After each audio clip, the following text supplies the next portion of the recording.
VR నీతి కథలు. ఈరోజు కథ వదలని మనసే. విజయం. రమేష్ ఒక చిన్న ఊర్లో చదువుకునే సాధారణ విద్యార్థి. చదువులో టాపర్ కాదు కాని కలలు మాత్రం పెద్దవి. ఇంట్లో ఆర్థిక పరిస్థితి బాగోలేకపోయినా రోజూ రాత్రి వీధి లైట్ కింద కూర్చుని చదువుకునేవాడు. చాలాసార్లు కరెంట్ లేకపోయేది. పరీక్షల్లో ఫెయిలైనప్పుడల్లా నీవల్లేం కాదు అని కొందరు ఎగతాళి చేసేవారు. ఆ మాటలు రమేష్ మనసును బాధపెట్టాయి. ఒకరోజు అతను నిజంగా వదిలేయాలని అనుకున్నాడు. అయితే అదే రోజు తన గురువు చెప్పిన ఒక మాట అతని మనసులో నిలిచిపోయింది.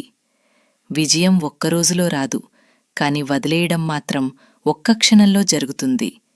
ఆ మాటలు రమేష్కు కొత్త బలమిచ్చాయి. తన చదువులో మార్పులు చేశాడు.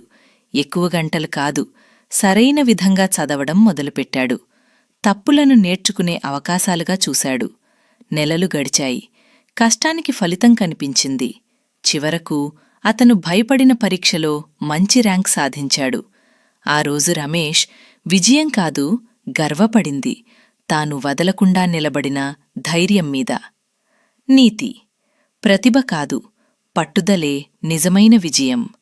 Please like, share, subscribe. Thank you.